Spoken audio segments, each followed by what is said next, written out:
Salut les gars. Là je fais cette petite vidéo là sur un coup de tête.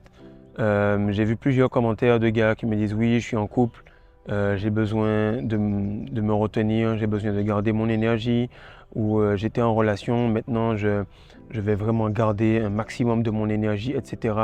Ce que j'ai remarqué avec beaucoup de recherches, c'est que ce soit dans la religion, dans toutes les religions, elles sont très masculines. Ok. D'ailleurs, beaucoup pensent que Dieu est un homme. Donc ça laisse à penser qu'il faut faire attention à ce que la rétention, la religion ou peu importe les croyances que vous avez ne puissent pas créer une scission, c'est-à-dire une séparation entre vous et toute cette puissance énergétique qu'est la femme. Il faut que vous puissiez vous occuper de vous, faire attention, mais ensuite pouvoir vous unir en un avec cette énergie féminine.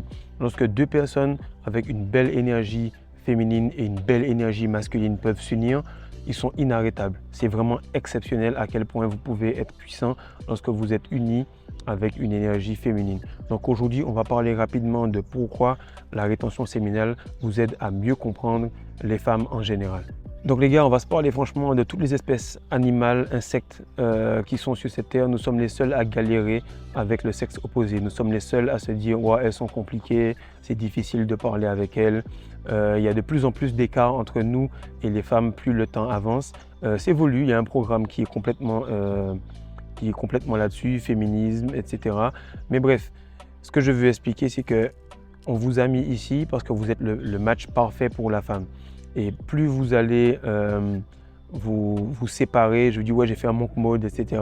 Plus vous allez vous éloigner de cette femme-là, plus vous allez vous éloigner de tout l'opposé qu'est le yin et le yang que composent le masculin et le féminin. Donc le point numéro 1 en fait, c'est que dans toutes les espèces, avant chaque saison des amours, il y a une période de rétention. Okay? Pour les chiens, je crois que c'est tous les 6 mois. Pour les lions, c'est une fois par année. Pour les éléphants, c'est une fois tous les 2 ans. Mais en tout cas, tous les animaux ont une forme de rétention. Et cette forme de rétention est faite de la manière suivante. C'est que tout simplement, ils ne produisent pas de fluide pendant les autres périodes de l'année. Et à un certain moment, les gonades, c'est-à-dire les organes génitaux des mâles et des femelles, commencent à produire afin qu'ils puissent commencer à être en chaleur. Et c'est là que le mâle va commencer à changer, il sera beaucoup plus beau, etc. Donc pour nous, on a la voix qui devient beaucoup plus grave, on a les yeux qui deviennent extrêmement brillants, on a la peau qui devient belle, les poils et les cheveux deviennent brillants. Donc on a tout un tas d'attributs, on a une aura qui est vraiment exceptionnelle, qui fait que les femmes aiment être autour de nous, les enfants et particulièrement les animaux. Donc c'est extrêmement important de le comprendre que voici ce que c'est que votre période des amours. Lorsque vous vous retenez, votre cerveau n'a aucun autre moyen que d'améliorer toutes vos capacités. Il augmente le tout parce qu'il se dit « Wow, Fredo là, il est en train de foutre la merde, le gars il est nul, ça fait combien d'années, combien de temps qu'il n'a rien lâché. Il faut qu'on améliore toutes ses capacités afin qu'il puisse attirer le sexe opposé. » Le point numéro 2, je pense que vous l'avez tous remarqué, c'est que lorsque vous décliquez ces nouveaux niveaux en termes de physique, de psychique, en termes d'aura, ça active automatiquement des nouveaux signaux, des signaux qui sont positifs chez la femme. Plus vous vous retenez longtemps, plus le panel de femmes que vous attirez et le type de femme s'agrandit. Donc c'est vachement important de le comprendre. Si vous avez des difficultés avec la femme, si nous avons tous des difficultés avec la femme en 2023, c'est parce que nous avons un manque d'énergie. Mais lorsque vous vous reconnectez à cette énergie féminine qui est produite en continu, 24 heures sur 24, 7 jours sur 7, alors là, vous déclenchez automatiquement des signaux bénéfiques et positifs chez la femme. Alors, ce qu'il est important de comprendre avec l'attraction féminine, c'est qu'elle n'est pas consciente. L'attraction féminine est tout d'abord inconsciente. C'est vraiment le corps, le subconscient qui vient vers vous. Dans le regard, elle va constater un changement et à partir de là, elle va être beaucoup plus attirée. Elle va être dans votre champ qui au lieu d'être 2 à 3 mètres de la personne lambda, il va passer à 9 à 10 mètres, avoir un champ électromagnétique beaucoup plus grand. Vous allez avoir des personnes de longue date qui vont vous recontacter sur des DM, qui vont regarder vos stories. Tout ça fait partie de votre attraction en tant qu'homme. Donc c'est vachement important de préserver votre énergie et de faire attention aux gens que vous attirez. Focussez-vous seulement sur ce que vous attirez et pas l'inverse. Ne courez pas après ce qui vous fuit. ça n'a pas d'intérêt. Continuez à vous retenir et il se peut que ces personnes qui vous fuient, entre guillemets, ou qui ne sont pas intéressées par vous, le soient lorsque votre quantité d'énergie ou votre développement personnel sera beaucoup plus approfondi. Alors, ce qu'il faut comprendre, c'est que plus le temps passe et plus tu deviens sensible. Donc ça, c'est le point numéro 3. Plus le temps passe et plus tu deviens sensible. Tu deviens sensible à ton environnement. Comme de la même manière, lorsqu'une femme entre dans une pièce, tu vois tout de suite si elle est triste, si elle ne se sent pas bien. Puis tu vas lui demander comment ça va. Elle te dit non, rien. Ça, c'est le schéma habituel des personnes qui perdent leur énergie. Mais lorsque tu es en rétention, tu peux communiquer à travers l'énergie. Parce que ton énergie, elle t'introduit avant même que tu ne parles. Lorsque tu parles, en fait, c'est la façon la plus barbare de communiquer parce qu'elle n'est pas précise. Par contre, lorsqu'une personne se tient près de toi, tu ressens les subtilités dans le silence. Tu ressens les vibrations et plus tu vas augmenter la qualité de ta rétention, la durée de ta rétention, alors tu pourras être beaucoup plus dans les subtilités. Tu pourras plus sentir quand elle se sent bien, quand elle ne te sent pas bien, ce qu'elle veut, ce qu'elle ne veut pas, etc. Et si vous remarquez bien, aucun de ces animaux ne rugit ou ne miaule très souvent. La plupart du temps, ils se frottent l'un à l'autre ou ils sont dans leur champ électromagnétique les uns des autres et ils se comprennent automatiquement. Donc l'ego de l'humain, c'est de croire qu'il est au-dessus de la nature. Non, non, tu es un animal, simplement tu es l'animal qui est la représentation de Dieu sur terre. You are God in human flesh. Donc lorsque tu es cette version de toi, tu rentres dans les codes de la nature et tu as une partie instinctive en plus de ta partie intelligence. Tu as la partie consciente et la partie subconsciente et là tu peux maîtriser ton environnement à 100%. Alors ce qu'il faut savoir, c'est que tu n'es plus dépendant. Okay? Lorsque tu n'es plus dépendant, tu as une plus grande facilité à communiquer avec ton interlocuteur. Si tu travailles avec quelqu'un ou que tu cherches un travail et que tu passes une entrevue et qu'à ce moment-là, pendant que tu passes l'entrevue, tu as l'air vraiment needy, tu as vraiment besoin de ce travail, tu es prêt à dire oui à n'importe quoi, alors ta valeur est basse.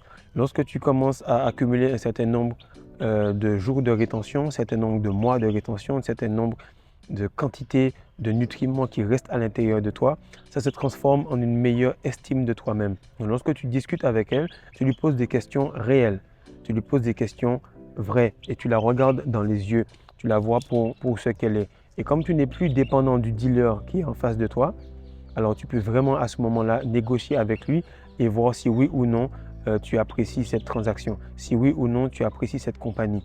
Donc c'est vraiment ça qui fait la différence. Lorsque tu cours après la femme physique, tu veux des protéines pour devenir plus musclé, tu veux avoir des meilleurs vêtements, tu veux avoir un meilleur boulot, un meilleur emploi, tu veux aller en boîte de nuit, t'acheter des grosses bouteilles, des tales pour plaire à la femme physique, tu te rends compte que la femme métaphysique qu'est le monde est en train de pomper ton énergie. Mais lorsque tu réinvestis ton énergie à l'intérieur de toi-même et que tu n'es plus dépendant de tout cela, tu remarques que les protéines, tu les gardes, les compléments, tu les gardes à l'intérieur de toi, l'énergie, tu les as, tu l'as, les muscles, tu les as. Il n'y a aucune chose que tu cherchais à l'extérieur que tu n'as pas en fait.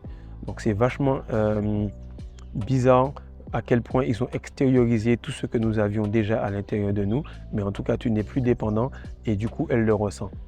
Donc quand tu la fuis, elle te suit et quand tu la suis, elle te fuit. Alors le 5e point, ce qui se passe, c'est que ta voix commence à devenir plus grave. Comme elle devient plus grave, tu n'as plus besoin de parler aussi fort. Comme tu parles moins fort, dans une dispute par exemple, tu as tendance à prendre l'ascendant sur l'interlocuteur qui est en face de toi parce qu'il crie pour valider son point et inconsciemment, tout le monde dans la pièce pense que son point est moins valide parce qu'il doit le crier. Okay? Les petits chiens aboient beaucoup, les gros chiens n'aboient pas ou aboient très peu. Alors, ce qui arrive, c'est que 80% de ta communication va être dans ton écoute, dans ton attitude, dans ton énergie, et 20% va être directement par tes actions. Tu auras un côté beaucoup plus nonchalant qui va faire que tu vas être beaucoup plus attractif. Tout ce que tu vois sur les réseaux sociaux, le stoïcisme, garder son attitude, ne pas flancher sur l'attitude féminine, etc. Tu n'as plus besoin de le développer. Garde ton énergie, la conscience que ce fluide-là va t'amener directement à cette meilleure version de toi-même. Il n'y a aucun problème, il faut juste être patient, ça prend du temps. Sixième point, c'est que tu vas remarquer que ton énergie t'introduit avant que tu ne parles. Tu rentres dans une pièce, tout le monde se tourne, te regarde, tout le monde maintient un regard plus intense avec toi. Chaque regard a une plus grande signification. Pourquoi? Parce que les gens ressentent ton énergie. Donc tu n'as plus besoin de parler et tu sais que si les personnes sont proches de toi, si les personnes sont dans ton champ magnétique, automatiquement elles t'ont déjà validé. Donc tu es plus dans le côté ressenti. Elles vont dire, ouais, je ne sais pas qu'est-ce qu'il y a avec lui, mais il y a eu un changement. Et c'est ça, elles sont plus dans le ressenti, alors que toi, tu vas plus chercher le visuel. Donc, règle ton énergie et tu vas te rendre compte qu'il y aura beaucoup plus de facilité. Elles feront beaucoup plus d'efforts pour discuter avec toi que toi, tu ne feras d'efforts pour les impressionner, entre guillemets. Alors, le septième point qui est aussi simple que ça, c'est pas méchant, c'est pas contre les femmes, mais il faut tout simplement comprendre que les femmes, c'est comme un nuage. Les nuages changent de forme, d'aspect tout le temps. Ça veut dire qu'un nuage, il peut avoir une forme de style orageux, plutôt gris un instant et après avoir plu un petit peu, il devient tout blanc et léger. Donc ce qu'elle te dit sur le moment n'a aucun impact. Ce qu'elle te dit sur le moment n'a aucune validité. Pourquoi? Parce que c'est son état émotionnel de l'instant. Comment tu peux comprendre ça? Lorsque tu as une grosse envie et que tu te retiens et que tu surmontes cette envie, tu remarques que l'envie n'est pas réelle, l'envie est passagère et que l'envie n'est là que sur le moment présent. Mais que si tu tiens un tout petit peu, l'envie ne devient qu'un petit souvenir et tu passes à autre chose. La femme représente cette énergie féminine que tu es en train de mettre en toi. Comment tu peux aborder la rétention séminale de la meilleure des manières avec le stoïcisme? Comment tu peux cohabiter de la meilleure des manières avec une femme avec le stoïcisme? Donc c'est très important. Ce que je veux t'expliquer, c'est que toi, tu es le soleil. Le soleil, en fait, s'il s'occupe des autres, toute la galaxie crève. S'il s'occupe de lui-même, tout le monde tourne autour. La femme est une réflexion de l'homme comme la lune est une réflexion du soleil. Plus tu vas prendre soin de toi, plus tu vas réinvestir en toi, plus tu pourras mieux redonner. Donc les gars, faites très attention. La rétention est très importante. C'est bien d'aller au bout, c'est bien de prendre soin de soi. Mais sachez que si la femme est là, c'est pour une raison et qu'en vous retenant, vous allez mieux pouvoir vous connecter à votre énergie féminine afin qu'elle puisse pouvoir se rattacher à cette partie de vous et vous pourrez enfin retrouver l'énergie, le mode de vie, la femme, peu importe ce que vous voulez, vous allez pouvoir le manifester très très bientôt. Donc dites-moi en commentaire rapidement comment se passe votre rétention séminale, si vous avez une copine, si vous êtes en couple, si vous avez un mariage, parce que réellement, pour moi, la vraie rétention, c'est à ce moment-là qu'elle commence. Lorsque vous avez un conjoint, une conjointe, ou lorsque vous êtes dans une phase d'approche avec une femme, c'est à ce moment-là que la rétention est à son paroxysme, car tout est magnifié en présence d'une femme. Testostérone, aura, énergie, performance physique. Donc, dites-moi en commentaire comment ça se passe. On va démarrer 2024 avec une meilleure compréhension du monde féminin et nous allons pouvoir enfin connecter afin de manifester tout ce que nous voulons. Peace.